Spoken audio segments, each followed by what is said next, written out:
आज हम लोग अनुसूचित जनजाति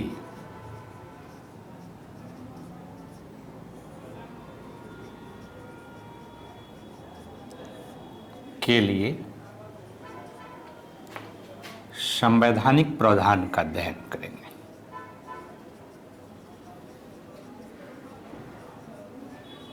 constitutional safeguard for ST scheduled tribe. तो ये एक ऐसी टॉपिक है जिससे लगातार प्रश्न पूछी जाती है और ये एक तरह से फैक्चुअल टॉपिक भी है। तो सबसे पहले इस टॉपिक को पढ़ने के लिए जो अनुसूचित जाति है इसका एक संवैधानिक के परिभाषा आपको याद रखनी चाहिए, राइट। Constitutional definition. आमतौर पर हम लोग जनजाति का अध्ययन जो करते हैं, ट्राइब का अध्ययन करते हैं, तो ट्राइब के अंतर्गत हम ट्राइब का अध्ययन एक तरह से एंथ्रोपोलॉजिकल डिफिनीशन के माध्यम से करते हैं।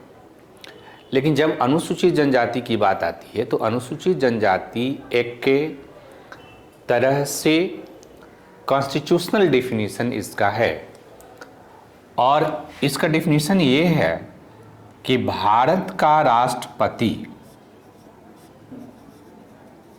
ध्यान ये रखना कि भारत का राष्ट्रपति जिस सामाजिक वर्ग को अनुच्छेद 366(25) के तहत अनुच्छेद 342 में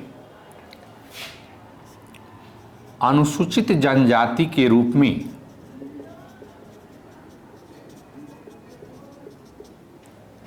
नाम निर्दिष्ट करता है, यानी कि पंजीयन करता है, नाम निर्दिष्ट करता है, उसे अनुसूचित जनजाति के रूप में हम जानते हैं, राइट। यानी कि दो चीज़ें आपको ध्यान में रखना है कि आर्टिकल 342 में इनके नाम को नॉमिनेट किया जाता है। यह आर्टिकल 366(25) के अनुसार राष्ट्रपति करता है। तो जिस सामाजिक वर्ग को इसके अंतर्गत हम नाम निर्दिष्ट कर देते हैं वे अनुसूचित जनजाति कहलाते हैं। अब जहाँ तक इसके संवैधानिक प्रावधान की बात है तो संवैधानिक प्रावधान जो अनुसूचित जनजाति के लिए है इसके अंतर्गत इस संवैधानिक प्रावधान को तीन रूप में आपको देखना है। एक तो संरक्षणात्मक प्रावधान, संरचनात्मक प्रावधान यानी इनके संरक्षण के लिए। दूसरा हम बात करते हैं विकासात्मक प्रावधान,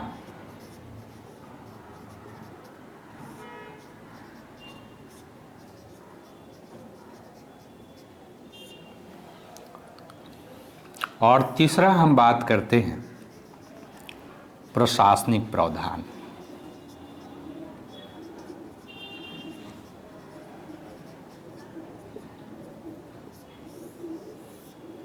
राइट।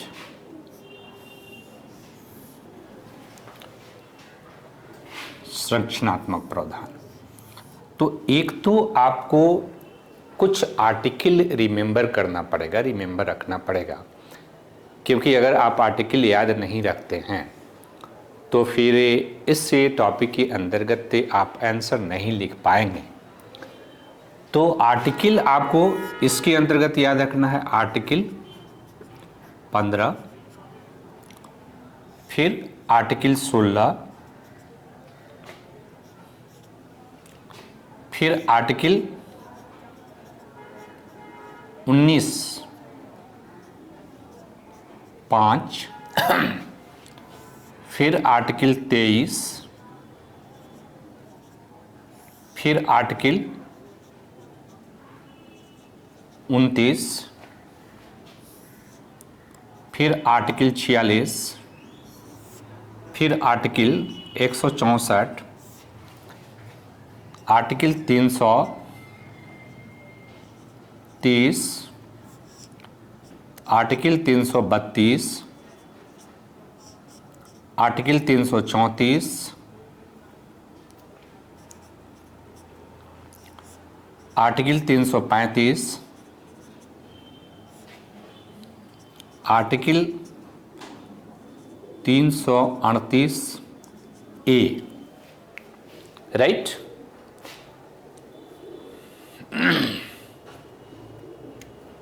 और आर्टिकल 339(1).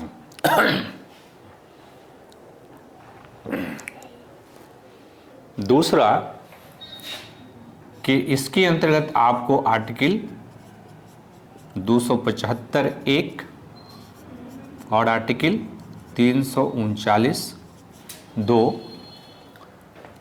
और इसके अंतर्गत आर्टिकल 244 और आर्टिकल 244 को इतने प्रमुख जो भारतीय संविधान के अनुच्छेद हैं, उन अनुच्छेदों के बारे में आपकी जानकारी क्लियर कट होनी चाहिए। अगर क्लियर कट नहीं है तो फिर आपको समस्याएं होगी। ये संविधान के जो पुस्तक हैं वहाँ से भी आर्टिकल का डिस्क्रिप्शन आप लिख सकते हैं, राइट। लेकिन एक बार मैं डिस्कस कर लेता हूँ। देखो, आर्टिकल जो 15 है ये फंडामेंटल राइट के अंतर्गत है और इसमें बड़ी इम्पॉर्टेंट चीज़ दी गई है। एक कि आर्टिकल 15 कहता है कि राज्य नागरिकों के साथ धर्म, जाति, जन्म, लिंग एवं स्थान के आधार पर किसी प्रकार का विभेद नहीं करेगा या इनमें से किसी के आधार पर विभेद नहीं करेगा। दूसरा इंपॉर्टेंट चीज इसके अंतर्गत है कि आर्टिकल जो 15(4) है, इस 15(4) के अंतर्गत SC, ST, देखो यहाँ ST की बात कर रहे हैं, लेकिन ST हो, SC हो, OBC हो, सामाजिक रूप से और शैक्षणिक रूप से जो कमजोर वर्ग के लोग हैं, उन सामाजिक एवं शैक्षणिक रूप से कमजोर वर्गों को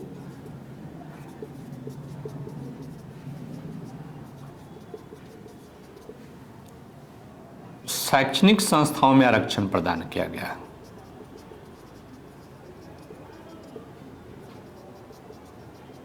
करेक्ट। एजुकेशनल इंस्टीट्यूशन में उनके लिए आरक्षण का प्रावधान किया गया है। दूसरा, आर्टिकल 16(4) जो है ये सरकारी नौकरियों में आरक्षण प्रदान करता है।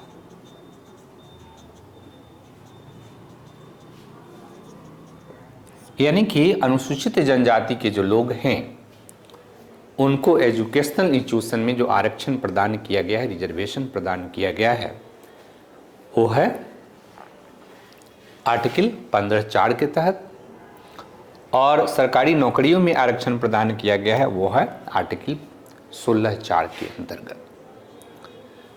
अनुसूचित जनजाति के संदर्भ में आर्टिकल 19(5) भी बड़ा इंपॉर्टेंट है, जिसके अंतर्गत प्रावधान है कि राज्य चाहे तो अनुसूचित जनजाति के क्षेत्रों में गैर अनुसूचित जनजाति के लोगों पर प्रतिबंध, लोगों के प्रवेश पर प्रतिबंध लगा सकती है अगर राज्य को यह महसूस होता है कि उनके प्रवेश से अनुसूचित जनजाति के हितों पर प्रतिकूल असर पड़ता है। यानी कि इनको स्पेशल प्रोटेक्शन इसके अंतर्गत दिया गया है। इसके बाद आर्टिकल में 23 में मानव दुर्व्यापार, राइट, यानी मानव की तस्करी या बलात् श्रम को प्रतिबंधित किया गया है। तो चूंकि अनुसूचित जनजाति के लोग इन चीज़ों से ज़्यादा प्रभावित थे और इसलिए ये आर्टिकल 23 भी इनके लिए बड़ा इम्पॉर्टेंट है। फिर आर्टिकल 29 के अंतर्गत, ये भी फंडामेंटल राइट का एक पहलू है, लेकिन इसके अंतर्गत कि संस्कृति, लिपि और भाषा, तीन चीज को प्रोटेक्शन दिया गया है। तो इस आर्टिकल 29 के तहत अनुसूचित जनजाति की संस्कृति, अगर अनुसूचित जनजाति की भाषा और लिपि, ये दूसरे को भी है, यानी कि अल्पसंख्यकों को भी ये है, तो इसका संरक्षण इसके अंतर्गत प्रदान किया गया है।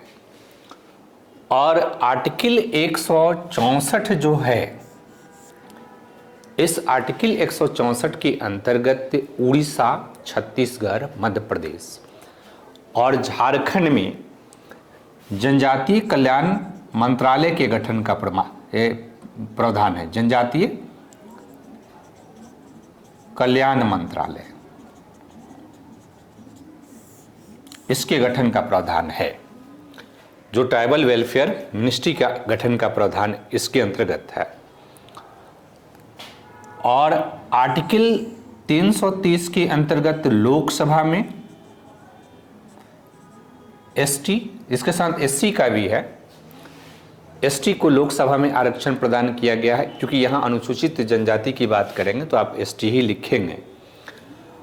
और आर्टिकल 332 के अंतर्गत विधानसभा में आरक्षण, राइट। और आर्टिकल 334 जो है, इसके अंतर्गत ये प्रावधान था कि जो आरक्षण होगा वो 10 वर्ष के लिए होगा और उसको कंटिन्यूअस बढ़ा दिया गया है और अभी उसको बढ़ा के 2026 तक कर दिया गया है। आर्टिकल 335 में आरक्षण का दावा इसी से बनता है, आरक्षण का दावा, क्योंकि इसके अंतर्गत प्रावधान है कि जिन सामाजिक वर्गों का प्रशासन में प्रॉपर भागीदारी नहीं है तो उनके लिए सरकार विशेष प्रावधान कर सकता है। तो इसी के तहत हमें आरक्षण मिलता है, ये खास करके अनुसूचित जनजाति को। और आर्टिकल 338 ए के तहत ये संविधान में संशोधन करके इसका प्रावधान किया गया है। इसके अंतर्गत जो अनुसूचित जनजाति हैं उनके कल्याण के लिए अनुसूचित जनजाति आयोग का गठन किया गया है, अनुसूचित जनजाति आयोग, एसटी कमीशन।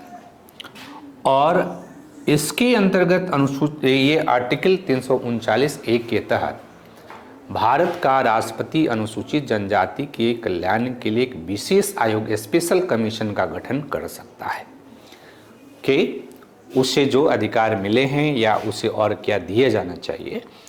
तो एक तो आपको ध्यान ये रखना है कि इसके अंतर्गत जितने भी आर्टिकल हैं उन आर्टिकल को आपको रिमेंबर होना चाहिए। अगर रिमेंबर नहीं होगा तो फिर आप उसको नहीं लिख पाएंगे। दूसरा जो है कि आर्टिकल 275 जो है, इसके अंतर्गत प्रावधान है कि राज्य जो है, केंद्र जो है, राज्य को में अनुसूचित जनजाति के विकास के लिए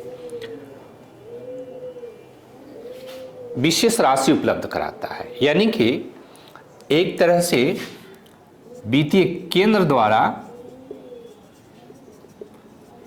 राज्यों को वित्तीय सहायता प्रदान किया जाता है।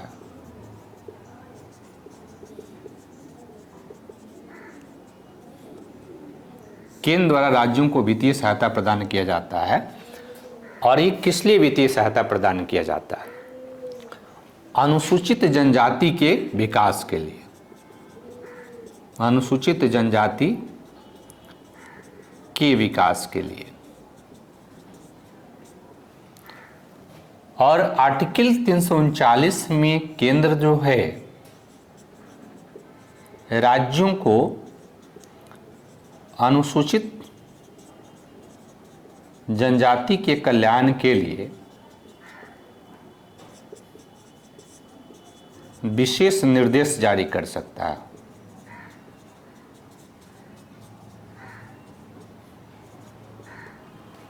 राइट, विशेष निर्देश जारी कर सकता है। और आर्टिकल 244 के अंतर्गत अनुसूचित क्षेत्र का प्रावधान है।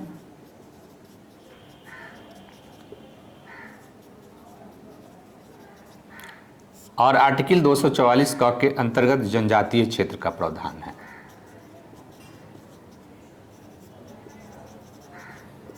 राइट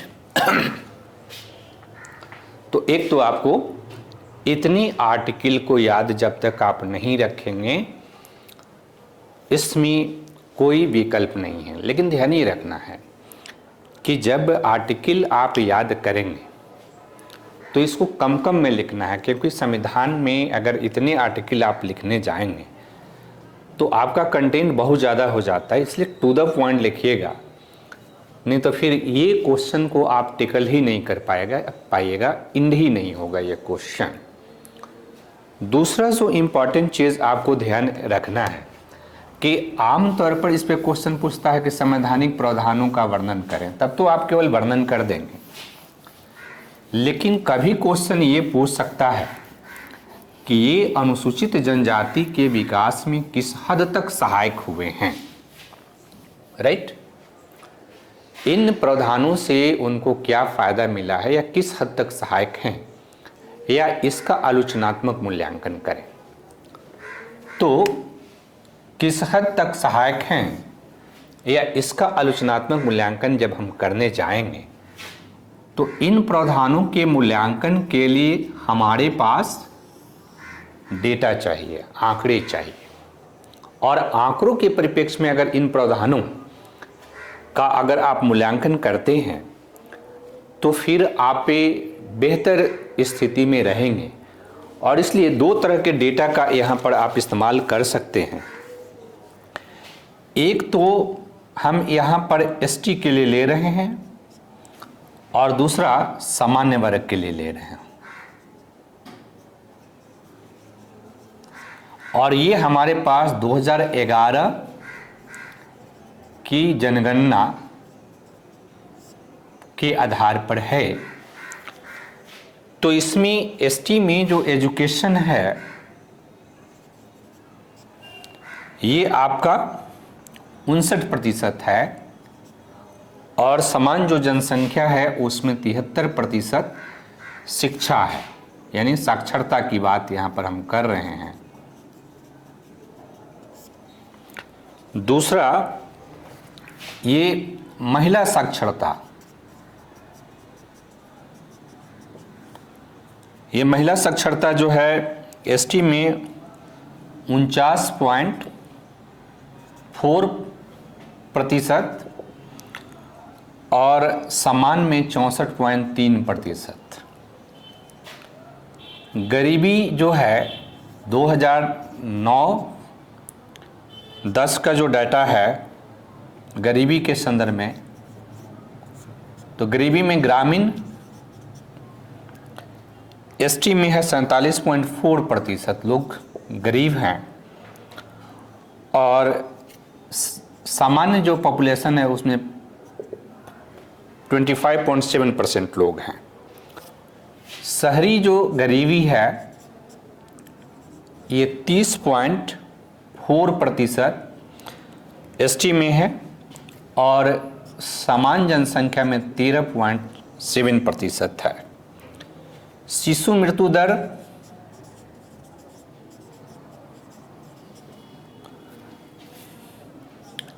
62.1 प्रति हजार में हम लोग इसको देखते हैं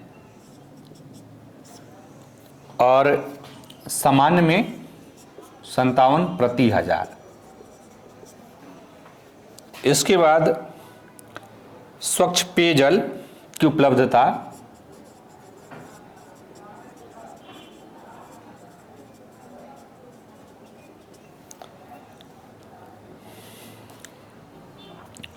20% और यहाँ 47%। इसके बाद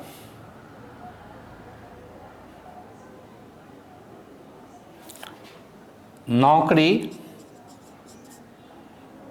राइट, नौकरी में क्लास 1 और क्लास 2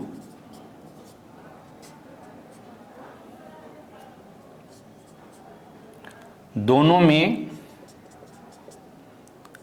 आरक्षण से कम, आरक्षण से कम का मतलब क्या है कि 7.5% इनको आरक्षण दिया गया है और उससे भी ये कम हैं।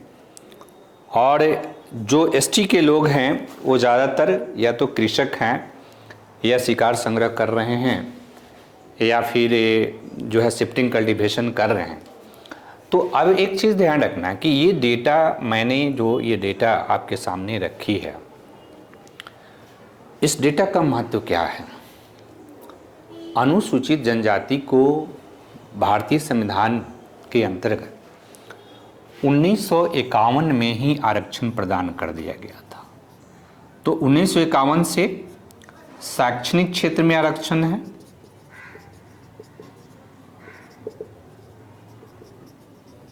राइट, और नौकरी के क्षेत्र में भी आरक्षण है। और ये आरक्षण क्या है इनके पास? इसके अंतर्गत हमने आर्टिकल 15 की बात की, इसके अंतर्गत 16 की बात की। तो ये आरक्षण इनकी जनसंख्या के अनुपात में है, राइट। लेकिन अब डेटा देखिए कि आरक्षण होने के बाद अनुसूचित जनजाति में मात्र 59% लोग साक्षर हैं। और इसमें भी अगर आप एनालिसिस करेंगे तो ज़्यादातर कृषक जनजातियां हैं। मतलब जिन जो जनजातियां अपेक्षाकृत एडवांस हैं, कृषि करती है, उसमें साक्षरता का दर अधिक है। अगर हमें जो घुमंतु हैं, जो बैंड सोसाइटी के लोग हैं, अगर उनकी बात करें तो उनमें साक्षरता का दर बहुत ही कम है, राइट। लेकिन टोटल में गैप है जनरल पॉपुलेशन से। उसी तरह से महिलाओं की साक्षरता भी देखिए तो महिलाओं की साक्षरता भी अनुसूचित जनजाति में जनरल से बहुत बड़ा गैप है। इसके अलावा अगर गरीबी को देखिए तो अनुसूचित जनजाति के ग्रामीण 47.4% लोग गरीब हैं, जबकि जनरल जो पॉपुलेशन है उसमें 25.7% लोग ही गरीब है। और शहरी लोग 30.4% गरीब हैं, जबकि जनरल पॉपुलेशन में 13.7% लोग ही है। उसी तरह शिशु मृत्यु दर भी प्रति हजार इनमें ज़्यादा है। स्वच्छ पेयजल की उपलब्धता भी इनमें काफ़ी कम है, 20% लोगों के पास ही 2011 तक स्वच्छ पेयजल पहुंची है। इसके अलावा भी जब आप डेटा की बात करते हैं तो जैसे ड्रॉप आउट है ना, बच्चों का एडमिशन तो होता है लेकिन बच्चे बीच में ही अपने स्कूल छोड़ देते हैं, तो इसका भी आंकड़ा बहुत ज़्यादा है अनुसूचित जनजाति में। और ख़ास करके जब इनके कच्चे पक्के मकानों की बात करें, शौचालय की स्थिति बात करें, तो ये जो लाइफ के जो इंडिकेटर हैं, विकास के जो इंडिकेटर हैं, इन इंडिकेटर में अनुसूचित जनजाति काफ़ी पीछे है। तो अगर हमने इन्हें विशेष संवैधानिक प्रावधान दिया है तो उस संवैधानिक प्रावधान के अंतर्गत जो भी हमने प्रावधान किया है, इतने वर्षों के लंबे प्रावधान के बावजूद अनुसूचित जनजाति अपने लिए निर्धारित आरक्षण जो है उसको भी फुलफिल नहीं कर पा रही है। क्योंकि खाका कमेटी जो रिपोर्ट है,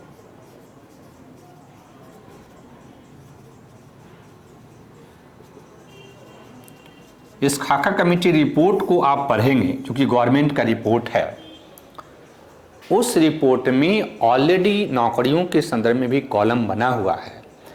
जो कि सरकारी डेटा है वो कह रहा है कि अनुसूचित जनजाति को जितना आरक्षण प्रदान किया गया है, राइट, इनको 7.5% आरक्षण प्रदान किया गया है, तो आज भी 7.5% अनुसूचित जनजाति के लोग जो है क्लास 1 ऑफिसर्स के रूप में नहीं हैं। तो एक तरफ कुछ लोग ये दावा करते हैं कि चूंकि इतने लंबे समय से इनको संवैधानिक सुरक्षा दिया गया है तो उस संवैधानिक सुरक्षा को हटा दिया जाए, आरक्षण को समाप्त किया जाए। लेकिन दूसरी तरफ सवाल ये है कि इतने लंबे समय तक आरक्षण देने के बावजूद नौकरियों में अनुसूचित जनजाति क्लास 1 और क्लास 2 पोस्ट में अपनी आरक्षण यानी 7.5% भी क्यों नहीं है, यानी उसके आरक्षण को कौन खा रहा। एक तो इशू यहां पर है कि क्या इन संवैधानिक प्रावधानों का ठीक से इंप्लीमेंटेशन हो रहा है।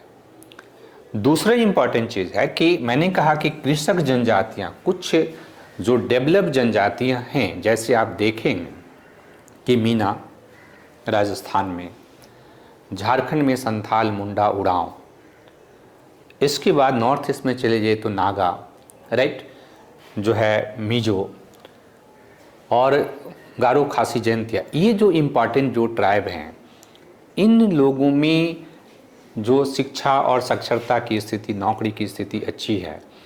बाकी अगर आप नोमैडिक ट्राइब की बात करें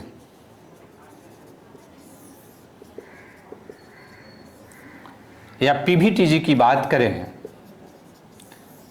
तो इन्हें इन संवैधानिक प्रावधानों से बहुत कम फायदा मिला है और इसलिए सुप्रीम कोर्ट ने कई बार सरकार को निर्देश दिया है कि अनुसूचित जनजाति के लिए जो आरक्षण का प्रावधान किया गया है, इस प्रावधान के अंतर्गत भी क्रीमी लेयर का प्रावधान किया जाए,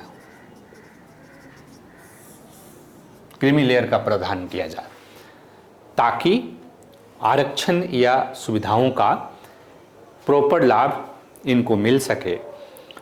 तो इस तरह से अगर आप एनालिसिस करेंगे तो आप पाएंगे कि जो संवैधानिक प्रावधान है उसमें जो कमियां रह गई है, उससे के इम्प्लीमेंटेशन के क्षेत्र में जो कमियां रह गई है, उसको इम्प्लीमेंट करके और अनुसूचित जनजाति के कल्याण और विकास को त्वरित किया जा सकता है। तो ये तब इस तरह की एनालिसिस आपको करना है जब क्वेश्चन ये पूछा जाए कि अनुसूचित जनजाति का जो विकास है, उस विकास में खास करके अनुसूचित जनजाति के जो विकास में जो संवैधानिक प्रावधान है वो किस हद तक उपयोगी हैं, या इन संवैधानिक प्रावधानों का आलोचनात्मक मूल्यांकन करें। जनरल क्वेश्चन पूछा जाता है कि संवैधानिक प्रावधानों का विवरण करें, तो आप इनके लिए जो प्रमुख आर्टिकल हैं, जो व्यवस्थाएं हैं, वो एक एक करके आपको लिख देना है डिटेल में, फिर आपको मार्क्स मिल जाएंगे।